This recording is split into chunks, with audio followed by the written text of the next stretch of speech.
жарығың сөнбесін, әркімді жаңа жетістіктерге қол жеткізіп, рухың келсін.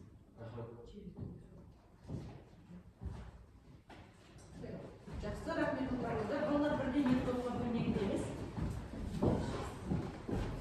Қабілет және қазына тобы. Қабілет тобына қазына тобына бөлінеді, қазына тобына басылады.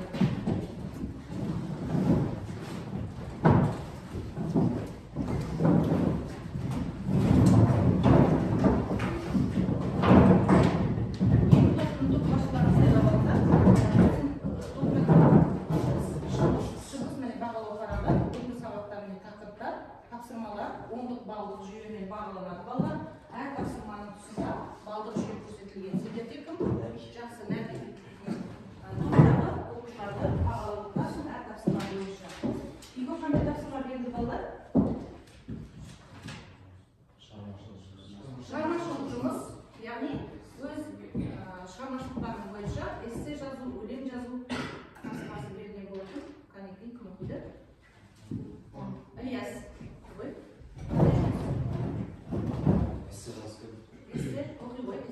Көшпелі алтын әңгімесі, мәдени мұрамен болашаққа жол.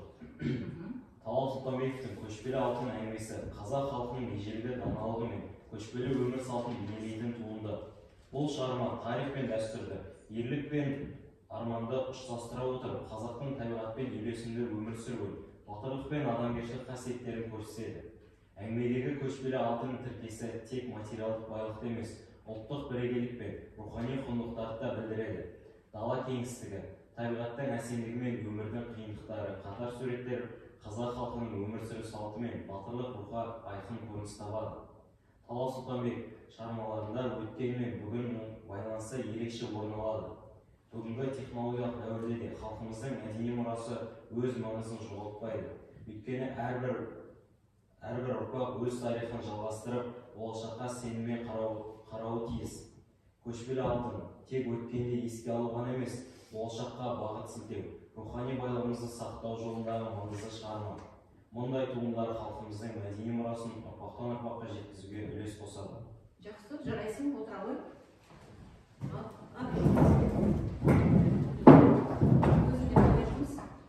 Ойыңнан өлең шығарған. Жақсы оқи ғой. Алтын өңірдің сыры. Түнекке сіңген мың жылдық үн, көшпелілерден қалған мұң. Алтынмен өрген ескі белгі, уақытқа бағынбас ұлы жар. Жартастан сырғып самал есіп, үңгірге күмбір үн жатыр. Құпия күйдің толқынында бабалар ізі тұр жатыр.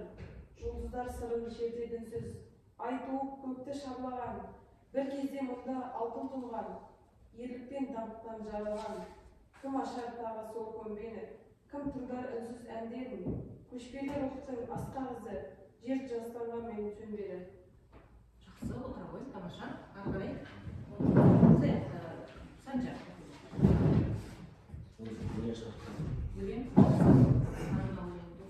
Үңгірдегі сыр. Тас қараңғы терең үңгір ішінде. Жасырынған сырбар ғасыр көшінде. Талап жазған таңғажайып тылсымын ашар мекен кімде-кімнің есінде. Қара түнек жұмбақ сырды кім білсін. Ғалым келіп зерттеп сырын шын көрсін. Жарық түссе ғайып болар кенеттен. Ғалам сыры мәңгілікке білінсін. Құпиясын тапсам дейді әр адам. Көне жазу сөйлеп кетер бір заман. Өңір ішін сақтап жатыр талай сыр. Келешекке жол салар бұл бір қалам. Сырлы әлемнің ашылмаған есігі. Ғылым менен ізденісте шешімі. Тылсым күштер тізбегіне таңғалып. Кім біледі бар ма оның кешуі.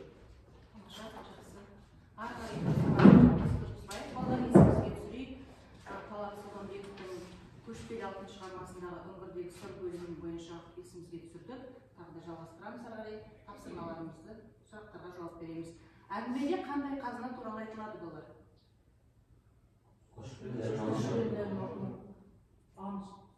А нұсқасы.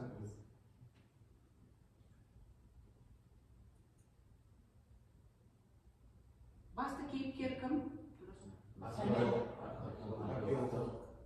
Археолог. Қай тарихи кезең суреттеледі? Көшпелілер дәуірі дұрыс. Көшпелі алтын нені білдіреді? Д варианты, иә? Нұсқасы орны белгісіз қазына. Дұрыс. Келесі. Әңгіме не туралы?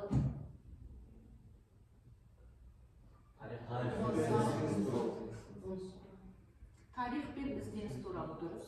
Келесі сұрақ. Негізгі ойы қандай?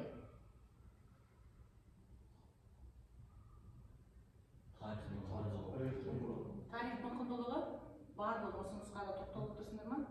Дұрыс айтасыздар. Тарихтың құндылығы негізгі ойы. Әңгімеде қандай құпия бар?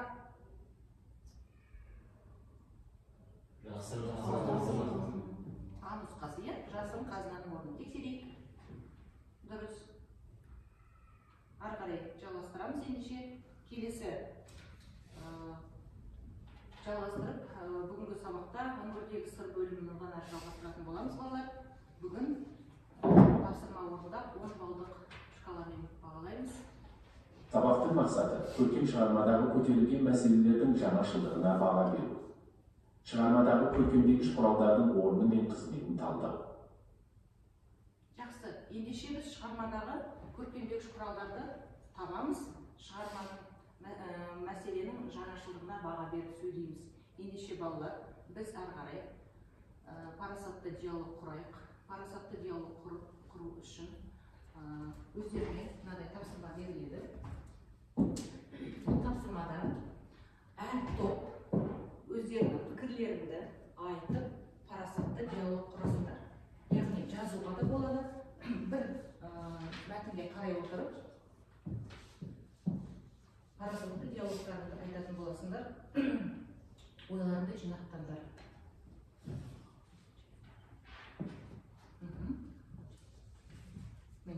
Осы жерде барлығы ендеше мәліметті мына жерге жазуға болады, немесе қазір ойларыңды жинақтап ауызша айтуға болады. Барлық жазу мүмкіндік болмаса, ойларыңды жинақтаңдар. Екі топ, қабілет және қазына тобы, диалог, парасатты диалог құрамыз. Бір минут естерге түсіруге ойларыңды жинақтауға уақыт берейін.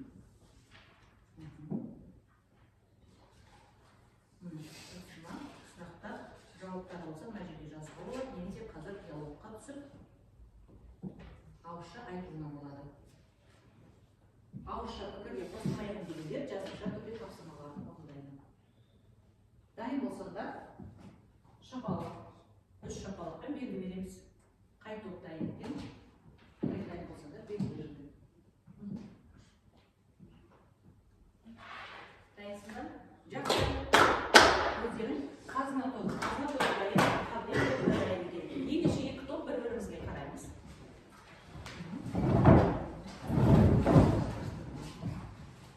Ал жақсы. Пікірлерің болса, айтыңдар. Бастайды. Кім бастайды? Бастайды. Талап Сұлтанбек 1930 жылы Алматы облысы Ақсу ауданында мұғалімдер отбасында дүниеге келген қазақ жазушысы. Ол алғашқы шығармаларын спорт тақырыбына арнады. Талап Сұлтанбек ең алғаш рет қазақ тілінде «Дойбы деген не» атты көмекші кітап жазған. Қазақ әдебиеті тарихында ғылыми фантастика жанрына қалам тартып жүрген жазушы. Ғылыми фантастика жанрына қалам тартып жүрген жазушының шығармаларын тақырыбы сан алуан. Оның әңгімелері «Жұлдыз ат», «Жүрек тулайды», «Лұқпан хакім», «Тізгін», «Темір еліне саяхат» атты шығармалары жасөспірімдерді қиял арманға жетелейді. Тағы да пікірлері бар ма? Қосатынды айтады. Өңірдегі сыр бөлімінде Талап Сұлтанбек қазақ жеріндегі ежелгі көшпелілердің құндылықтары, әсіресе көшпелілер өркениетінің байлығын сипаттайды. Шығармада археологиялық қазба жұмыстары барысында табылған құнды жәдігерлер арқылы халқымыздың өткеніне терең үңілуге мүмкіндік береді. Бұл бөлімде жазушы қазақ даласындағы тарихи құндылықтардың маңыздылығын көрсете отырып, оқырманды ұлттық мұраға құрметтеп қарауға үндейді. Кейіпкерлердің өндірішіне көріністерді зерттеу арқылы оқырман ежелдегі көшпелілердің тұрмыс тіршілігі мен құнды жәдігерлерін біле алады. Әңгімеде тарихи жәдігерлердің құпиясын ашуға деген қызығушылық пен зерттеушілер рухы ерекше көрініс тапқан. Бұл бөлім білім алушыларға тарихты тереңірек түсінуге көмектесіп, олардың шығармашылық және танымдық қабілеттерін дамытуға ықпал етеді. Болат Сұлтанбековтың көшпелі алтын ғылыми фантастикалық әңгімесі қазақ әдебиетіндегі ерекше шығармалардың бірі. Автор бұл туындысында фантастика мен ғылымды ұштастыра отырып, адамзаттың табиғат пен ғылымды зерттеу жолындағы ізденістерін суреттейді. Бұл әңгіме алтынның ерекше бір түрі туралы баяндалады. Бұл алтынның басты ерекшелігі оның бір жерде тұрақтамай өзіне қозғалып орын ауыстырып отыруы. Ғалымдар осы табиғаттың тылсым құпиясын зерттеу үшін арнайы зерттеу жұмыстарын жүргізеді. Басты кейіпкерлер, ғалымдар мен зерттеушілер осы табиғаттың тылсым құпиясын зерттеу барысында әртүрлі қиындықтарға тап болады. Бұл әңгіме қазақ фантастикасы үшін өте ерекше орын алады. Әңгіме оқырманды ойлануға, табиғаттың тылсым құбылыстарын зерттеуге және оның шексіз мүмкіндіктерін түсінуге шақырады. Болат Сұлтанбековтың көшпелі алтын ғылыми фантастикалық әңгімесінің үңгірдегі сыр бөлімінің негізгі идеясы табиғаттың тылсым құпияларын зерттеу, адамның ізденімпаздығы және табиғатпен үйлесімді өмір сүру. Бұл бөлімде ежелгі дәуірдегі адамдардың тіршілігі мен олардың қалдырған мұраларына қазіргі заман арқылы сабақ алу мәселесі көтеріледі. Шығарманың кейіпкерлерінің үңгірден тапқан сырлары, рухани дамуы, білімге деген құштарлығы айрықша көрсетілген. Үңгірдегі сыр бөлімінде адамның өзектілігі мен табиғаттың тылсым құпиялары жақсы суреттеледі. Бұл бөлімде адамның ізденімпаздығы, табиғаттың қасиеттері жақсы айрықша көрсетілген. Жақсы. Тағдырдың пікір алып Ильяс. Өмірдегі сыр бөлімдегі негізгі идеялар терең философиялық және адамзаттық мәселелерді қамтиды.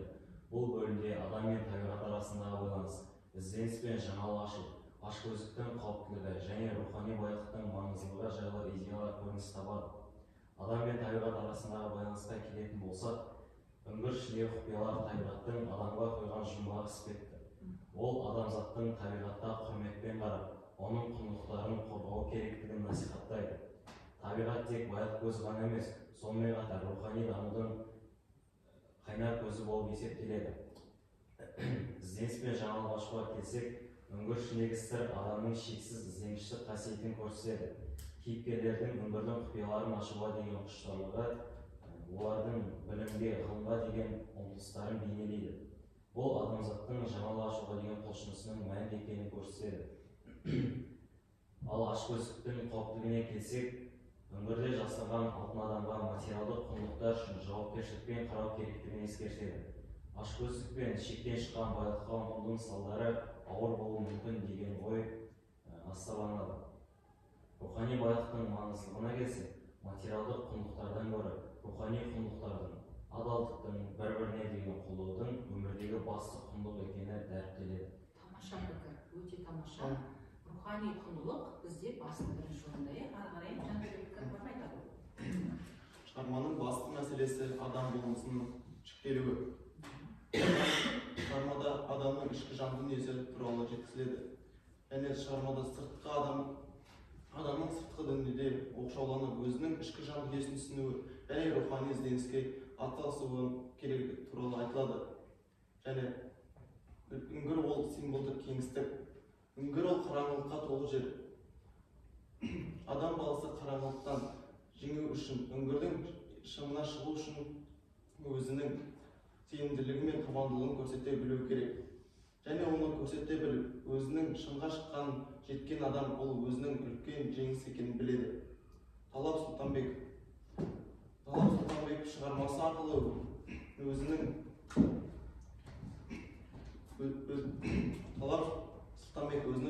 арқылы өзінің жан дүниесін қоғамға деген көзқарасын нақ жеткізеді. Ол шығармасы арқылы қоғамға нақты айтылған жерлерін көрсетеді және қоғамдағы қоғамды өзгерту керектігін және болашаққа қарай атсалысуымыз керектігін жеткізеді. Тамаша, жақсы пікір. Ендеше балалар бүгінгі жаңа сабақты да өздері осылай жаңашыл, өздерінің пікірлерімен сабақты мағынасын ашып бердіңдер. Және бағасы да осы шығармадағы көтерілген мәселенің жаңашылдығына баға беру. Тамаша, балдық шкаламен бағалап отырамыз. Алдарында көрсетілген бағалау тапсырмалары. Ары қарай жалғастырамыз. Серік алайық балалар, бүгінгі сабақтарға жалғастыру үшін бүгінгі күні дәптерге күнін ретін жазып қойып, ақпанның 24-і сынып жұмысы. Талап Сұлтанбеков көшпелі алтын әңгімесінің үңгірдегі сыр бөлімі.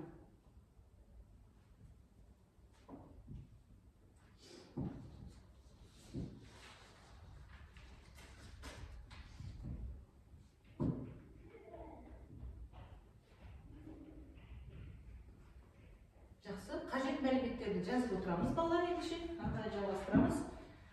Ойына да ойлан.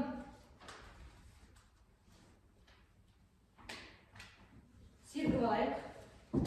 Бүгінгі тақырыпқа сай тапсырмалар берілген. Бұл сұрақтарға нақты әрі дәл жауап беріп, ойнай отырып, ойланып, толық дұрыс нақты жауап береміз. Пендермес әдісі бойынша балалар. Орындарымыздан тұрамыз.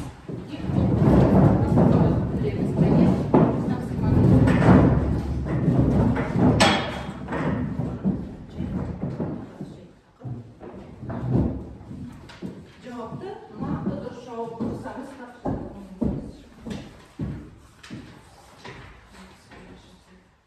белгі беріп отырамыз, қолдарымызды шапалақтап, пендермес әдісі бойынша.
Бір-бірлеріне жұмыстарды табыстап алмастырыңдар.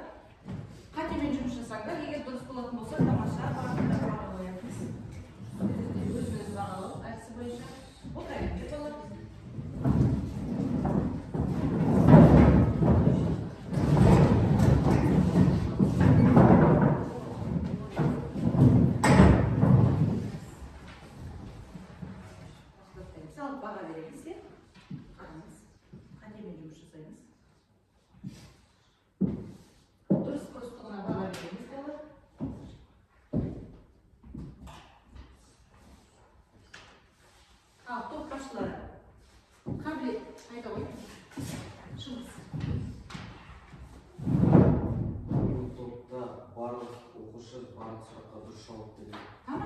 пұшпағын кәдімгі шапалақтаймыз.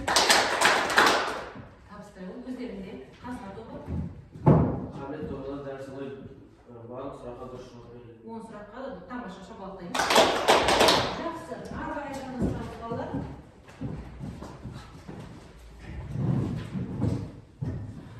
Бүгінгі тақырыпқа сай шығармадағы көркемдегіш құралдарды табамыз балалар. Ал тапсырмамызды жалғастырамыз. Кезек-кезек шығып, Талап Сұлтанбековтың шығармаларынан көркемдегіш бүгінгі тақырыпқа сай құралдарды табамыз. Көркемдегіш құралдарды табу үшін мына алдарына мәтін тастаймын. Осы мәтіннің ішінен қарап отырып, тақтада берілген тапсырмаларды сәйкестендіріп, дұрыс жауап беріп отырамыз. Мәтінмен танысып алыңдар. Көркемдегіш құралдарды табамыз. Болсаңдар, шапалақ белгісімен баға белгі бересіңдер. Тақтаға кезек-кезек шығып жауап береміз.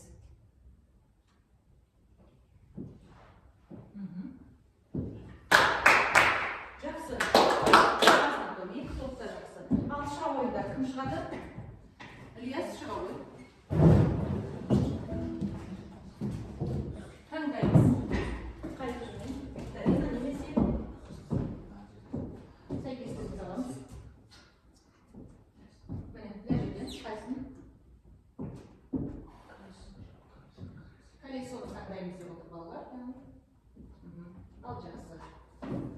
Тапсырманы оқимыз сұрақты, жауап беріп отырамыз.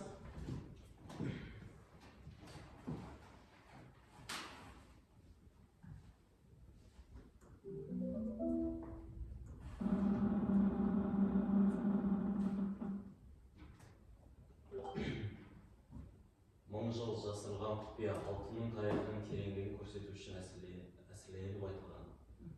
Бұл гипербола, мың жыл жасырылған құпия. Дұрыс, мың жыл жасырылған құпия. Келесі.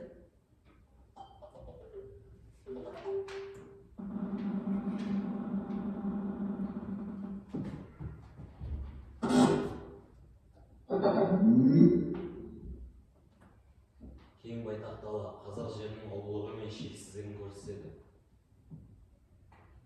Бұл эпитет кең байтақ дала. Кең байтақ дала қазақ жерінің ұлылығы мен шексіздігін көрсетеді. Тамаша, ары қарай. Дұрыс па балалар? Келесі оқушы дайындалып отырыңдар, иә? Кезек-кезек шығамыз. Эпитеттер шығарманың көркемдік бояуын арттырып, оқырманға терең эмоция береді. Мысалы.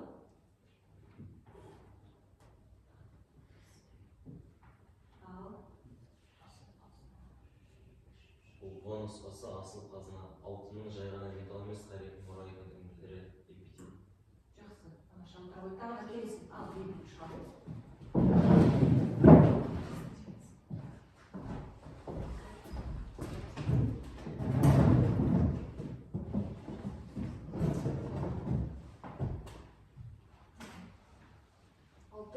Алтын материалдық байлық қана емес, халықтың тарихы мен рухани мұрасы.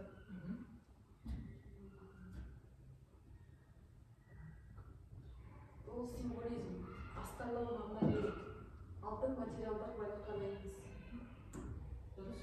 Келесі.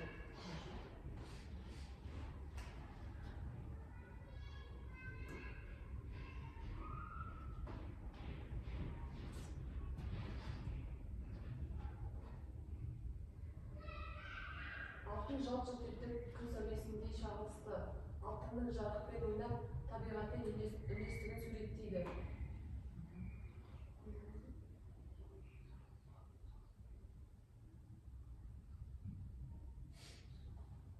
Алтын жалт-жұлт етіп күн сәулесіндей шағылысты. Айтып отыр балалар, салыстыру дейді. Дұрыс айтады. Салыстыру. Алтын жалт-жұлт етіп Көмек бер, оқуға шағылысты. Жақсы. Ары қарай.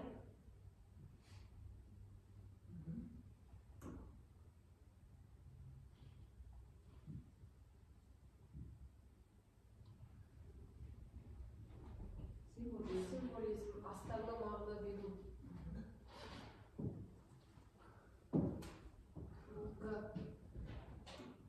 Дұрыс. Қазақ халқының еркіндікке деген сүйіспеншілігі мен Олар келесі.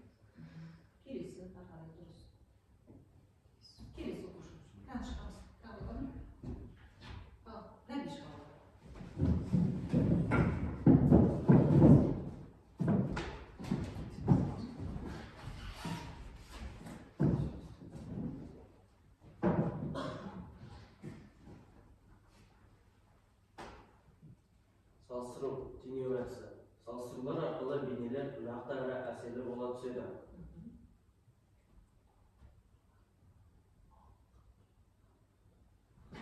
Көмбе қазына бар, жер астындағы алтын терең бар. Салыстыру. Көмбе қазына жердің жүрегіндей соғып тұр. Алтынның тек қана зат емес, тірі ағза іспеттес құндылық екенін көрсетеді. Салыстыру. Тексереміз. Дұрыс. Жақсы. Келесі сұрақ.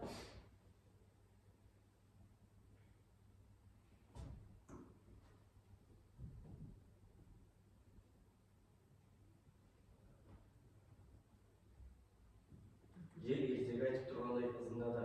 Табиғаттың оқиғамен үйлесіп тұрғанын көрсетеді. Жер ертегі айтып тұрғандай ызыңдайды. Б жауап. Кейіптеу. Жансыз заттарға жан бітіріп сөйлеттеу. Кейіптеу арқылы табиғат тіршілік иесіне ұқсап әрекет етеді. Жер ертегі айтып тұрғандай ызыңдады. Дұрыс. Тамаша. Ары қарай жалғастырамыз.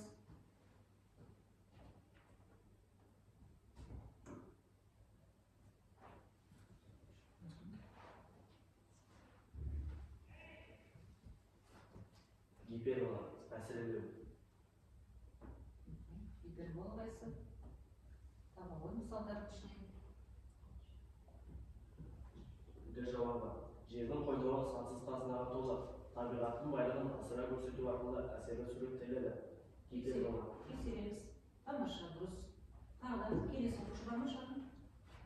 Шығыс. Шағын.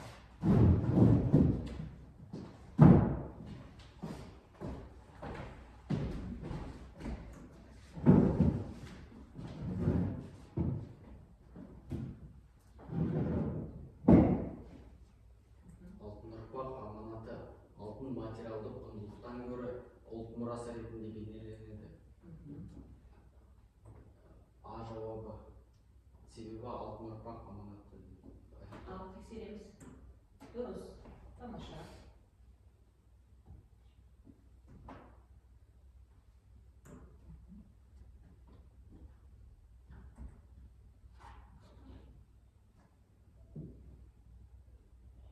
Метафора.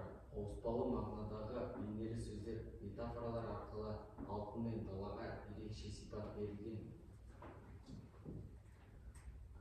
Г жауабы деп ойлаймын. Дала еркіндігінің бесігі. Дала еркіндіктің бесігі. Дұрыс. Тамаша.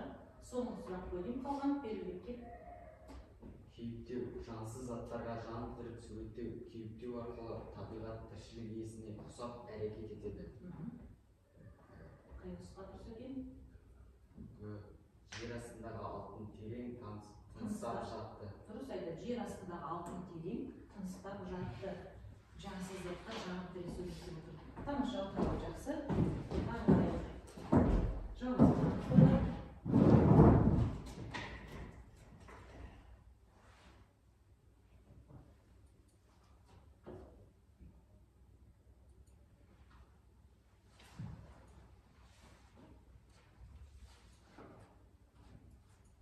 Келесі.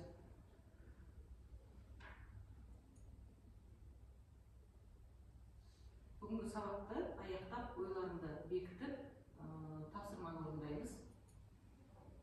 Боулинг дайындықтарыңды байқайық. Бүгінгі тапсырмада нені есте қалдырыңдар болар? Тапсырманы. Кім бастайды? Сұрақ, иә? Мен бастаймын. Сендер жауап бере қойыңдар. Әңгімеде көтерілген негізгі тақырып не? Қол көтеріп жауап береміз. Ал Ілияс. Көшпелі өмір мен тұрақты қоғам арасындағы. Тексереміз. Әңгімеде көтерілген негізгі тақырып көшпелі өмір мен тұрақты қоғам арасындағы байланыс. Дұрыс. Келесі сұрақ. Талап Сұлтанбековтың көшпелі алтын әңгімесі шығармасында қандай көркемдегіш құралдар жиі қолданылды?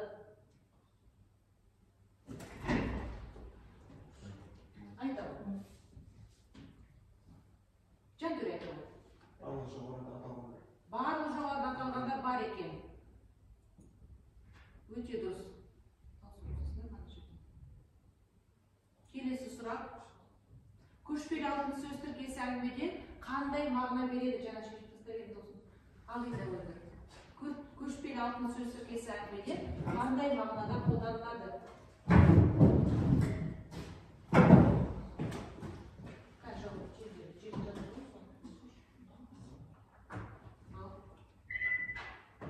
Көшпелі алтын сөз тіркесі әңгімеде қандай мағынада қолданылады?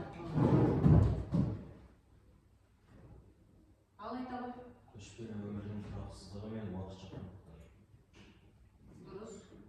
Тамаша. Келесі. Шығармада қандай философиялық мәселелер көтерілді? Санжар. Адам мен табиғат арасындағы байланыс. Адам мен табиғат арасындағы байланыс дейді. Жоқ. Қате болды. Қайта бастап, сұрақты қайта көрейік. Шығармадағы қандай философиялық мәселелер көтерілді? Адамның өз болмысын тану мен қоғамдағы орны.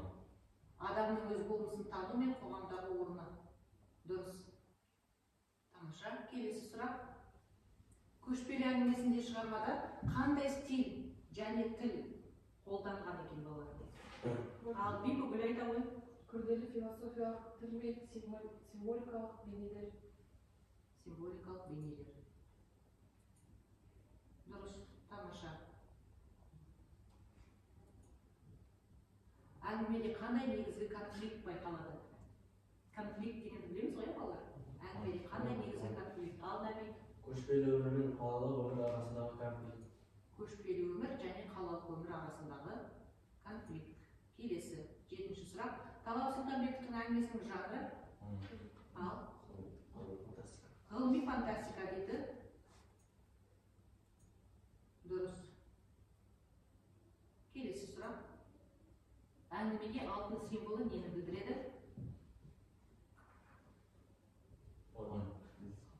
Ал айта қойды. Айта қой. Байлықтың уақытша болуы мен оның ізденісі. Байлықтың уақытша болуы және оның ізденісі. Дұрыс, сұрақтар аяқталды. Тамаша. Ары қарай балалар жалғастырамыз. Кері байланыс берейік. Зерде бойынша, өздерің білесіздер балалар, зерде бойынша біз үнемі береміз тапсырманы. Ал айта қойды. Қандай ойларың бар? Қандай сұрақтарың бар? Қане айта қойды. Бүгінгі сабақта сол түйгендеріңді қоса айта қойды. Бірінші бойынша тоқтала кет. Мен бүгін тақырыпта көптеген ақпараттар алдым. Оның ішінде көшпелі алтын әңгімесінде қандай көркемдегіш құралдар бар және оларды қалай қолданғанын жайлы білдім. Жақсы, шығармада қалай қолданғанын келесі. Ал бүгін. Бүгінгі сабақтағы көңіл-күй өте жақсы және барлық оқушылардың көңіл-күйі керемет деп ойлаймын. Жақсы, тамаша отыра ғой. Бағана өз жетістігімен дағы беремін. Санжар. Бүгінгі өз жетістігіме бағам мен алда тұрған өз жетістігіме жеттім деп ойлаймын. Бүгінгі тақырыпты толықтай түсініп, келесі тақырыптарға меңгерген. Жақсы, отыра ғой. Маған келген жаңа ой, қандай жаңа ой келді балалар? Сосын ал шығыңыз. Бүгінгі сабақта маған келген жаңадан ой, ол Талап Сұлтанбеков сияқты көшпелі алтынның ғылыми фантастикалық стильдегі әңгімелердің көптеп жазылуын қалаймын. Сол туралы идеялар келді. Тамаша. Фантастикалық әңгіме жазу туралы ойына идея келді, иә? Тамаша. Тағы бір осындай идея келді балалар. Бар ма ондай? Нәбидің ойына келді. Тамаша балалар. Ендеше осындай фантастикалық әңгімені де оқыған пайдасы сол өздерің білесіңдер жаңа байқағандай қаншама көркемдегіш құралды пайдаландық. Өздерің қарасаққа ойларды білдіріп, жаңаша мәселені қарастырыңдар, сұрақтарға жауап беріп жатырсыңдар. Ендеше сендердің бүгінгі жауаптарына да қанағаттанған болу керек.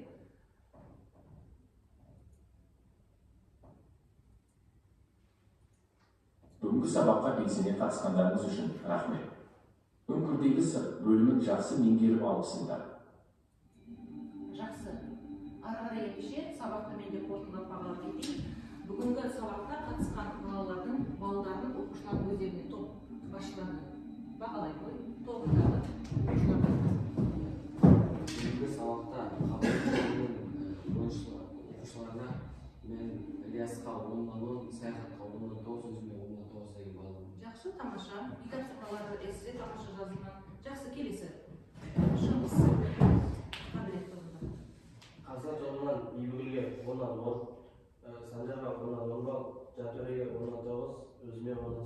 Жақсы, тамаша отыра ғой. Меңгердім деп ойлаймын мен де. Ілияс, бүгінгі сабағыма өте жақсы, 10 балл қоямын. Мен де келісемін.